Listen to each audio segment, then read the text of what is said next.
entonces con ambientación musical vamos a hacer la presentación de los riesgos asociados al cambio climático en la cuenca del río Bogotá. Esto es un proyecto que se desarrolló, los riesgos por cambio climático en la cuenca del río Bogotá, una alianza entre la institucionalidad, la academia y la comunidad para poder coproducir conocimiento e información que sirva para plantear medidas de adaptación e incorporarla a los instrumentos de planificación para la adaptación del territorio. Entonces, este se abordó dentro del marco de digamos, un concepto que ya les explicaré. Digamos, ¿por qué la sabana de Bogotá? ¿Por qué, digamos, la cuenca del río Bogotá? Digamos, porque bueno, esa la gestión de esa cuenca la hace la Corporación Autónoma Regional de Cundinamarca y es una cuenca importante en la medida como pues la cantidad de personas que viven allí, el uso de los servicios ecosistémicos que hacen y también las actividades socioeconómicas que plantean allí que representan, digamos, una parte importante del Producto Interno Bruto del país. Y entonces es una cuenca que está con una presión bastante fuerte en todas esas actividades socioeconómicas. Ahora, para abordar el tema de los riesgos por cambio climático, digamos, yo creo que mantenemos el chip de lo que es riesgo, pero nos vamos a pasar a una parte del chip que es riesgo por cambio climático. Ustedes en los anteriores vieron el modo simulación probabilística y en este caso nosotros vamos a ver más, es la parte geográfica, es mirar el riesgo como un concepto holístico de la interrelación sociedad-naturaleza, ¿cierto? Y entonces, mirando la sociedad-naturaleza, entonces ya vamos allí. El clima es lo vemos como las condiciones atmosféricas predominantes que representamos de pronto con el promedio de la temperatura, de la precipitación, o lo representamos con la frecuencia de los fenómenos extremos en una región. Eso pues incide en lo que es el territorio. Si nosotros miramos el territorio, las diferentes dimensiones, vemos la parte, la dimensión físico-biótica, vemos los recursos hídricos, la parte alimentaria, la energía y toda la actividad que se desarrolla dentro de lo que llamamos el territorio. Entonces, el clima incide en ello, ¿cierto? Entonces tenemos que el clima, por ejemplo, con las estaciones del año en nuestro medio, que es la estación lluviosa y la estación seca, o las dos estaciones lluviosas y estaciones secas. La mayor parte de los procesos aquí, en lo físico-biótico como en lo socioeconómico, están ajustados a esos ciclos y a la distribución también espacial. En las zonas más lluviosas o menos lluviosas, las más frías o las más cálidas, desarrollamos o se desarrollan diferentes actividades socioeconómicas. Y entonces las actividades en ese territorio están sintonizadas con el ciclo anual y con la distribución espacial, los patrones espaciales y patrones temporales, en este caso el ciclo anual. Si se altera, digamos, si se produce una anomalía en el clima, entonces esa anomalía pues, va a afectar todo lo que está funcionando en el sistema. Pero ¿cómo se puede alterar esas condiciones? ¿Cómo se puede alterar el clima de tal manera que lo impacte allí de alguna manera? Entonces, esas alteraciones nosotros las podemos ver de dos formas, ¿cierto? Entonces, hay dos formas de esa alteración. Una es un cambio, una alteración abrupta de las condiciones que conocemos como variabilidad climática y nos trae fases extremas de variabilidad climática. Estoy hablando de clima, ¿cierto? Estoy hablando de condiciones atmosféricas durante periodos largos. No estoy hablando de los fenómenos meteorológicos porque pues me he dado cuenta que se maneja muy ligeramente el concepto de riesgo climático. Entonces aquí estamos hablando de eso. Una cosa es variabilidad climática y otra cosa es cambio climático. Entonces, al alterarse, por ejemplo, miremos la que es variabilidad climática. Entonces tenemos el comportamiento de la precipitación durante un periodo determinado. Entonces tenemos estas oscilaciones y estas oscilaciones tienen fases extremas.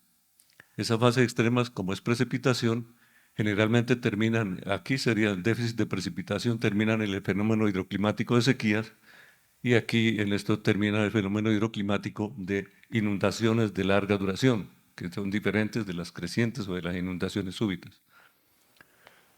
Esto, digamos, esos extremos en la variabilidad climática nos generan desastres, ¿cierto? Y entonces se trata por el esquema del riesgo de desastre. Ahora, la otra forma como se alteran esas condiciones que afectan los procesos en el territorio es cuando tenemos tendencias de largo plazo. Por ejemplo, en este caso hay una tendencia de largo plazo que está cambiando, ¿cierto? Pero esa tendencia no es ningún fenómeno extremo. O miren ustedes, y bueno, la mayoría de aquí han nacido que por ahí en los años 90, de pronto los más. Entonces, en los años 90 por acá, ustedes han alcanzado a dar cuenta de que la precipitación está aumentando en ese territorio. No, pero está cambiando. Y ese cambio en la temperatura, en la precipitación, pues genera un impacto.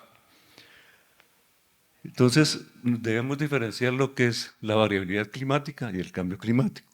La variabilidad climática la llevamos, las oscilaciones, tenemos extremos que generan desastre, pero el cambio climático no genera ningún desastre, ¿cierto? Y nosotros por eso debemos tratar a través del esquema de riesgo por cambio climático y no riesgo climático, así como muy difusa ese concepto.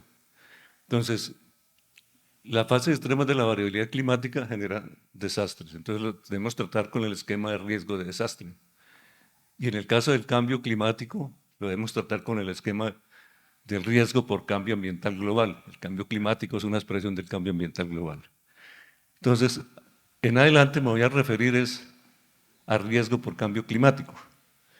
Y entonces, aquí nosotros lo representamos de esta manera. Digamos, la interacción sociedad-naturaleza sobre un espacio que lo transforma, que lo moldea, eso es lo que nosotros miramos desde la geografía, ¿cierto? Entonces, esto es un espacio geográfico y lo podemos mirar con el concepto de territorio, por ejemplo, y tendríamos diferentes definiciones de territorio, pero llamemos a esto territorio.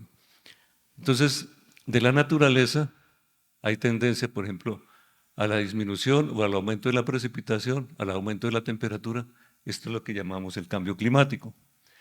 Hay elementos expuestos que están allí dentro de ese territorio. ¿Cuáles son los elementos expuestos? Pues los que le mencionaba en el cuadro que había allí, los ecosistemas, la producción, la parte de los recursos hídricos, en fin, entonces los llamamos dimensiones.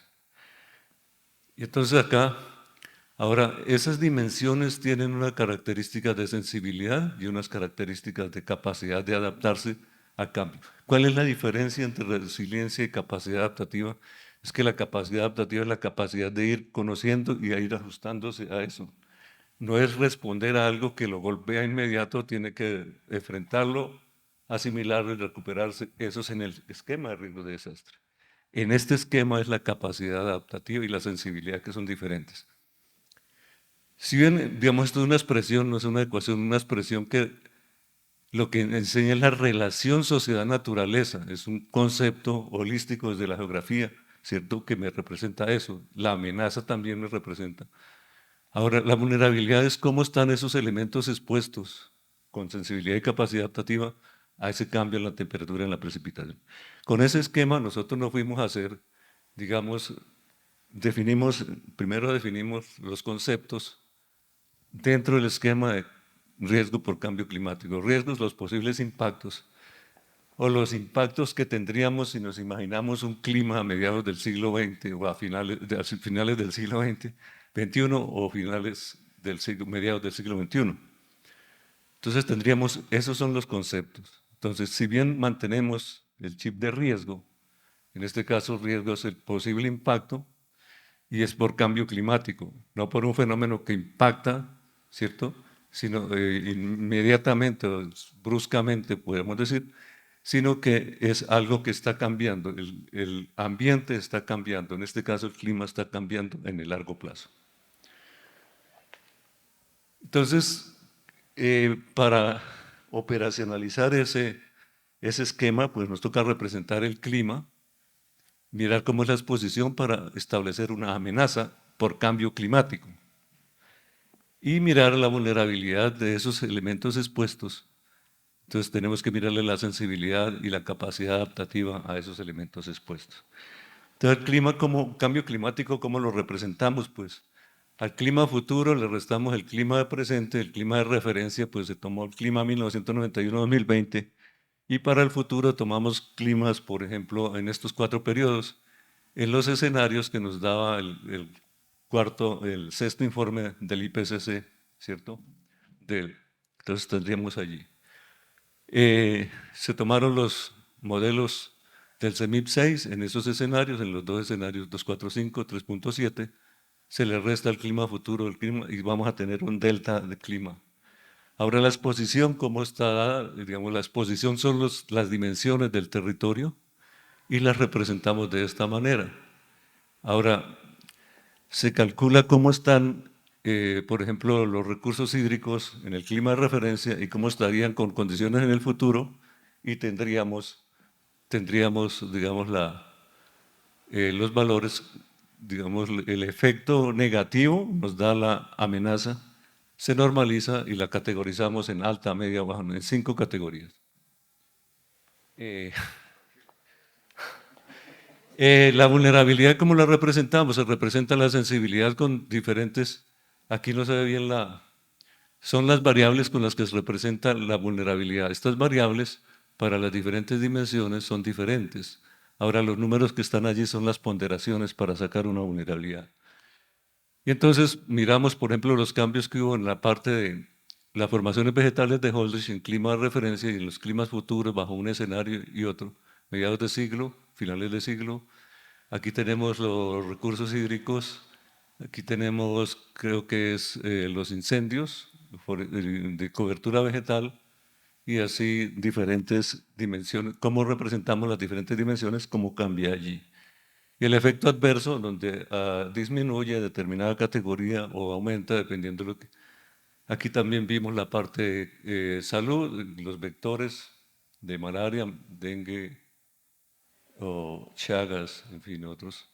Y también se analizaron 16 cultivos para mirar la dimensión de la autonomía alimentaria y la actividad económica también. Y la vulnerabilidad municipal entonces se estimó, de esa manera se estimó, se tienen por dimensiones, por ejemplo aquí la dimensión biótica, se calculó la sensibilidad, la capacidad adaptativa y la vulnerabilidad. Aquí la dimensión de recursos hídricos y aquí creo que es la parte de riesgo de desastre. Y así se hizo para todas las dimensiones, teniendo la amenaza y la vulnerabilidad por dimensión, entonces se calcula. En este caso está riesgo por cambio climático en la parte del bosque andino subhúmedo. Y así se hizo. Bueno, aquí se tiene para bosque andino subhúmedo, para subpáramo, bosque andino subhúmedo, el riesgo por recurso hídrico y aquí está para el riesgo para la parte de la dimensión de la parte de riesgo de desastre, riesgo por cambio climático en la dimensión riesgo de desastre. Y así pues se determinaron, digamos, los grados de vulnerabilidad y de riesgo que tienen los diferentes municipios. Esto es municipal, lo que estoy presentando municipal también se hizo por Cuenca, pero entonces, qué es lo que se hace allí? Digamos, mirando estos insumos, por ejemplo, mirando el riesgo, entonces vemos cuáles municipios están más complicados para priorizar las medidas de adaptación. Y las medidas de adaptación se hace interviniendo cómo está la sensibilidad o cómo está la capacidad adaptativa. A la larga, eso es como el objetivo final de una evaluación de este tipo. Muchas gracias. Gracias, profesor.